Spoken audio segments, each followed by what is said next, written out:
ඉතින් සුබ දවසක් කියලා ප්‍රාර්ථනා කරනවා ඔයාලා හැමෝටම. ඉතින් අද වීඩියෝ එකෙන් මම ඔයාලත් එක්ක ෂෙයා කරගන්න හැදුවේ. ඉතින් අපිට ඇත්තටම ගෙදර දොරේ අපි සාමාන්‍යයෙන් එදිනෙදා වැඩ කරගෙන ඉන්නකොට අපිට නිතරම අවශ්‍ය වෙන දේවල් ටිකක් ගැන කතා කරන්න. මේ ඇත්තටම නැතුවම බැරි දේවල් අපේ ගෙවල් වලට. ඉතින් අද අපි බලමු මොනවද ඒ දේවල් කියලා. ඉතින් ඒ දේවල් කියන්නේ මොනවද කියලා අපි කතා කරොත් ඇත්තටම අපි ගෙදර දොරේ වැඩ කරනකොට අපිට අනුතුරු සිද්ධ වෙන්න පුළුවන්. එකපාර අසනීප තත්ත්වයක් ඇති වෙන්න පුළුවන්. අපි ඉතින් ගොඩක් වෙලාවට ડોක්ටර් කෙනෙක් ළඟට යන්න කලින් අපි ප්‍රථම ආධාරයක් වශයෙන් ගෙදරදී ඒ දේවල් ඉක්මනින් කරගන්න ඕනේ ડોක්ටර් කෙනෙක් ළඟට යනකම්. ඉතින් මේ වගේ වෙලාවලදී අපේ ගෙවල් වල විශේෂයෙන්ම තියෙන ඕන දේවල් ටිකක් තියෙනවා. ඉතින් අපි හැමෝගෙම ගෙවල් වල මේ දේවල් කොහොමද තියෙනවා. නමුත් අපි බලමු ප්‍රධාන වශයෙන් තියෙන ඕන දේවල් මොනවද කියලා. ඉතින් අපි ඒ ගැන කතා කරමු මේ වීඩියෝ එකෙන්. බලමු මගේ ගෙදර මොනවද තියෙන්නේ කියලා. අපි බලමු මොනවද දැන් ඉස්සෙල්ලාම ෆස්ට් එයිඩ් බොක්ස් එක තියාගෙන තියෙන දේවල් කියලා මම මී පැණි බෝතලයක් තියෙනවා. මී පැණි ඉතින් ගොඩක් වෙලාවට ගොඩක් බෙහෙත් වලට අපි ගන්න දෙයක් නේ මී පැණි කියන්නේ. ඉතින් මේ මී පැණි අවශ්‍ය නේද මී පැණි බෝතලයකුත් තියාගෙන ඉන්නවා මම. සර්වවිෂාදී කියන්නේ අපිට තුවාලයක් වුණාම එහෙම නැත්නම් පුංචි බිබිලක් හරි තුවාලයක් හරි හැම දෙයකටම ගෙඩි වලට විසර ගෙඩි වලට හැම දෙයකටම පාවිච්චි කරන්න පුළුවන් මේ සර්වවිෂාදී තෙල් එක. ඉතින් අපි මේ ආයුර්වේද තෙල් වර්ග ගොඩක් වෙලාවට මම හරි කැමති ඒ දේවල් වලට ඉංග්‍රීසි බෙහෙත් වලට වැඩියේ. ඉතින් මේ දේවල් හැම තිස්සෙම මම ළඟ තියාගෙන ඉන්නේ තුවාලයක් වුණාම ගෙදර පාවිච්චි කරනකොට මේ දේවලුත් මම පාවිච්චි කරනවා සද්දී තෙල් එක. ඊට පස්සේ කෝල ශ්ලේෂ්මල තෙල් එක. ඉතින් මේ තෙල් එක නිතරම ඉතින් වැහි කාලේ පහු වුණා. වැහි කාලවල නිතරම දැන් එනවා. ඉතින් ඒ වගේ වෙලාවල් වලට කැස්ස හෙම්බිරිස්සා වගේ හැදුනහම හුස්ම ගන්න අපහසු වෙනකොට පපුව දෙපැත්තේ චුට්ටක් ගාලා උගුරේ වගේ ගාලා මේ ලගාපුවහම මේක ගොඩක් වෙලාවට සෙම ගතිය අඩු වෙනවා. ඉතින් පුංචි බබාලට උනත් මේ තෙල් එක මේකත් ඒ වගේම තෙල් එකක්. ඒ කියන්නේ මේකත් තුවාලවලට එහෙම ගාන්න පුළුවන් තෙල් එකක්. ඊට පස්සේ අනිත් එක තමයි මේක සර්ෂපාදී තෙල්. ඒ කියන්නේ සර්ෂපාදී කියලා කියන්නේ මේක වේදනානාශකයක්. ඉතින් ඒ කියන්නේ කකුල් කැක්කුම එහෙම නැත්නම් කොහේ හරි වේදනාවක් තියෙන තැනක මේ තෙල් එක ගාන්න පුළුවන් අපිට. ඊට පස්සේ තව මොනවද කියන්නේ බලමු මහා නාරායන තෙල් එක. මේක ස්නායු වලට ඒ කියන්නේ දැන් මේක වැඩිහිටියන් තමයි ගොඩක්ම පාවිච්චි කරන්නේ. මේක හස්බන්ඩ්ගේ අම්මා ගාන තෙල් එකක්. කකුල් රිදෙනවට, දණස් රිදෙනවට, ඒ වගේ ස්නායු අමාරුකම් තියෙන අයට මේක පාවිච්චි කරන්න පුළුවන්. ඒකත් වේදනාවට වගේ. ඊට පස්සේ මේක ග්ලිසරින් එකක් තියෙනවා. දිව මත ඉන්න වගේ පුංචි අයගේ. ඊට පස්සේ අනිත් එක කුරුඳු තෙල් එක. ඉතින් දත් කැක්කුමක් වගේ ආවොත් මේ කුරුඳු තෙල් එක ගොඩක් ප්‍රයෝජනවත් වෙනවා. මේ පුළුන් කෑල්ලකට තියලා ඒ තියෙන ස්ථානයේ දත් රිදෙන තැනට තියාගත්තාම කැක්කුම ගොඩක් අඩු වෙනවා. ඉතින් ඊට පස්සේ තවත් මේ ඉඳුරු තෙල් එකක්. ඊට පස්සේ ඔලිව් ඔයිල් එක. ඉතින් ඔලිව් ඔයිල් එකත් අපිට නිතරම අවශ්‍ය වෙන තෙල් එකක් නේ. ඉතින් ඔන්න ඔලිව් ඔයිල් එකත් අපි ළඟ මන් ළඟ තියෙනවා. මොකද මේකත් පිරිස්සුණු කැලැල්ල යවන්නේ වගේ මේ ගොඩාක් දේවල් වලට මේක ප්‍රයෝජනවත් වෙනවා. ඉතින් ඒකත් ඔන්න මගේ ළඟ තියෙනවා. ඊට පස්සේ මේ තෙල් වර්ග ටික ඔන්න එතනින් ඉවරයි. ඉතින් මේ ටිකත් මම මගේ ෆස්ට් එයිඩ් බොක්ස් එකේ තියාගෙන ඉන්නවා. ඊට අමතරව බලමු අපි අනිත් දේවල් මොනවද කියලා. මේක කොන්ඩිස් එනත් අපි දම්පාට බෙහෙත් කියලා කියනවා. මේක ඉතින් තුවාල හැදුනොත් මේක පාවිච්චි කරන්න පුළුවන්. ඔන්න ඒක ඊට පස්සේ මේක සර්ජිකල් ස්ප්‍රේට් එකක්. එතකොට අපේ තුවාල පිහ දා ගන්න වගේ මේක පාවිච්චි කරනවා. ඒකත් අවශ්‍යයි නිතරම. මොකද පොඩි බබාලා ඉන්න ගෙවල් වල ඒ වගේම ලොකු අයට උනත් සීරීමක් කැපීමක් වුණාම ගෙදර වැඩ කරනකොට අපිට ඒකෙන් විස බීජ හරණය කරගන්න පුළුවන්. තුවාල වුණ වෙලාවල් වලට. අනිත් එක හයිඩ්‍රජන් පෙරොක්සයිඩ් මේකත් අපිට පිරිසිදු කර ගැනීම වලට උපකාර වෙන දෙයක්. ඊට පස්සේ ඉතින් ඊට අමතරව තියෙනවා මේ ගෝස් අපිට තුවාල වලට උඩින් තියන්නේ කියන්නේ බෙහෙත් දාලා උඩින් තියාගන්න එකත් උවමනා වෙනවා. ඊට පස්සේ මෙන්න ගෝස් එකක් තියෙනවා ඒක. ඊට පස්සේ පුළුන් ස්ටෝන් වෙනවා. ඊතරම අපිට පුළුන් එකක් ගන්නවම තියාගන්න.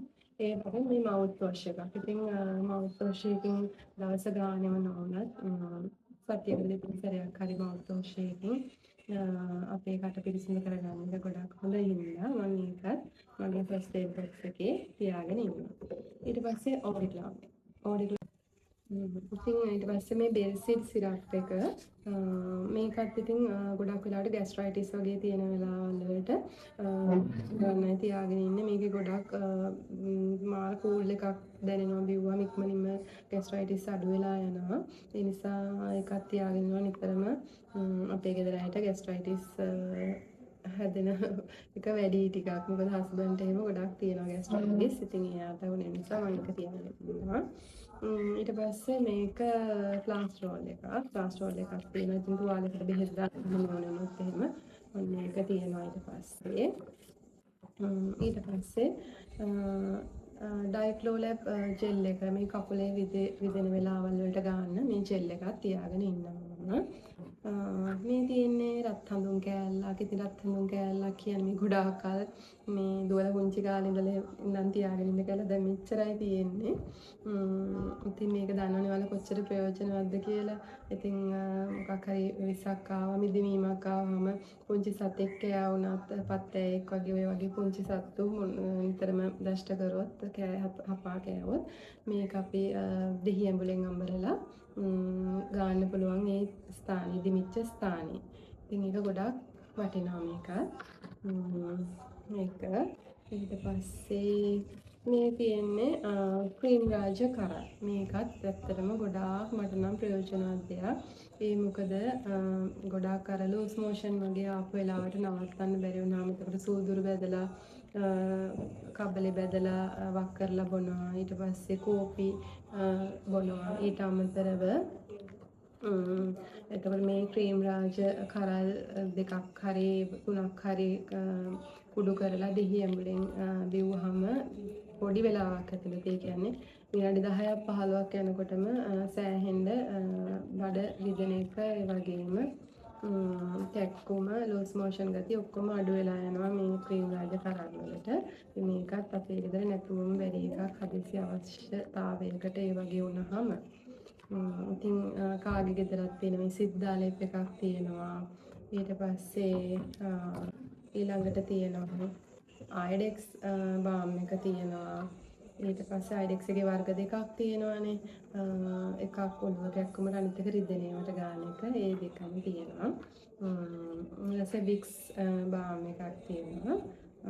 ඊට පස්සේ මේ පණු බෙහෙත් පෙති එක මම මේ අවශ්‍යතාවයක් නිසා ගෙනලා තියෙන එක නිතරම ගෙනල්ලා තියාගන්නේ. අවශ්‍ය වුණොත් තමයි තියාගන්නේ. මේ දැන් දුවට දෙන්න හින්දා ගෙනාවා. මේක දැන් අඳවලා තියෙනවා. ඊට පස්සේ අනිත් එක තමයි මේ ඩෙන්ටෝ ජෙල් එක. ඒ කියන්නේ කටේ නිතරම උෂ්ණ කාලවලට තුවාල එනවනේ කටේ දිවේ තොලේ වගේ ආවහම මේ ජෙල් එක අපි පාවිච්චි කරන තුවාලයට ගන්න. ඒක ඇතුලේ ගන්න පුළුවන් තුවාලයට වල දාන්න ඇති. ප්‍රශ්නයක් මොකුත් වෙන්නේ නැහැ. ඊට අමතරව මේ ඇක්ස් ඔයිල් එක තියෙන්නේ අපිට ඔළුව කැක්කුමක් වගේ ආවම ගොඩක් වටිනා මේ ඇක්ස් ඔයිල් එක. ඊට පස්සේ මේ සිට්‍රිසින් එක දැන් අපේ හෙම්බිරිස්සා කැස්ස වගේ තියෙන වෙලාවට පාවිච්චි කරන සිට්‍රිසින් ටැබ්ලට් එක. ඊට පස්සේ පිරිටන් එකත් ඇලර්ජි එකක් වගේ ආවත් ඒ වගේම සෙල්ලට පාවිච්චි කරන්න මම තියාගෙන ඉන්නවා. ඒ වගේම ඩෙරිෆින් එක මේක ගොඩක් මයිල් ටැබ්ලට් එකක් නිසා ඒක පාවිච්චි කරනවා. ඉතින් මේ හැම එකක්ම වෛද්‍ය උපදෙස් අනුව පාවිච්චි කරන්න කියලා මම මතක් කරනවා. හින්දා අපි හිතුමත් මේවා පාවිච්චි කරන්නේ නැතුව වෛද්‍ය උපදෙස් ඇතුවම පාවිච්චි කරන එක තමයි වඩා හොඳ. ඉතින් ඊට පස්සේ නැතුවම බැරි පැනඩෝල්. ඉතින් ඒකත් මගේ ළඟ තියෙනවා. ඔන්න ඔය ටික තමයි ෆස්ට් එඩ් බොක්ස් එකේ මගේ තියෙන්නේ. ඊට අමතරව තව අත්‍යවශ්‍යම දේවල් දෙකක් තියෙනවා. මේ දෙකක් දැන් ඔයාලට මොනවද කියලා පෙන්නන්නම්. ඒකත් ඔයාලා ගෙදර තියනවද කියලා බලන්න. ඒ වගේම ස්කේල් එකකුත් ගෙදර තියෙන එක ගොඩාක් වැදගත් වෙනවා. මොකද අපේ ශරීරයේ බර නිසි ලෙස පවත්වාගෙන මේ ස්කේල් එක වැදගත් වෙනවා. සතියකට සැරයක් දෙසරයක් වගේ අපේ බර චෙක් කරගත්තාම අපිට අපේ ශරීරයේ බර මේන්ටේන් කරගන්න පුළුවන්. මොකද BMI එක නිසි ලෙස පවත්වාගෙන යන්න ඕනේ. ඒ කියන්නේ බොඩි මෑස් ඉන්ඩෙක්ස් එක. ඒ කියන්නේ ශරීර ස්කන්ධ දර්ශකය.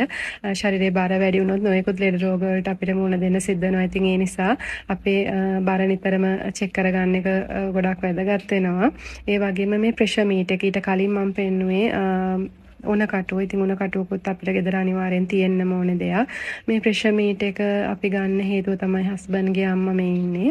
එයාට ප්‍රෙෂර් එක වැඩි වෙන්න පටන් ගත්තා එක දිගට. ඊට පස්සේ ડોක්ටර්ස්ලා කිව්වා දවසට 3 සැරයක් සතියක් ප්‍රෙෂර් එක චෙක් කරන්න කියලා. ඉතින් ප්‍රෙෂර් එක චෙක් කරන්න දවසට 3 සැරයක් එළියට යන එක ලේසි නැහැ. ඉතින් ඒ නිසා අපි ප්‍රෙෂර් මීටර් එකක් ගන්න තීරණය කරා.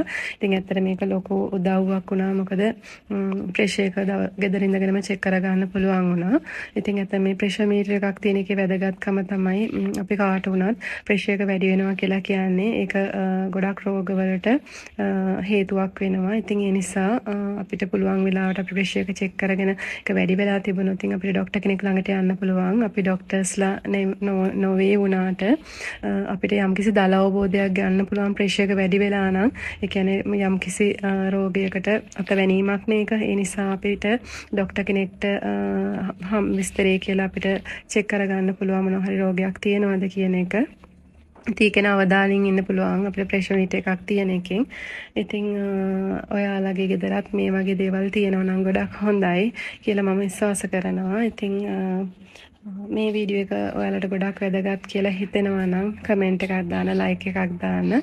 ඒ වගේම සබ්ස්ක්‍රයිබ් කරලා නැත්නම් සබ්ස්ක්‍රයිබ් කරන්න අමතක කරන්න එපා. එහෙනම් මම ගිහිල්ලා එන්නම්. ඔයාලට හැමෝටම සුබ දවසක්.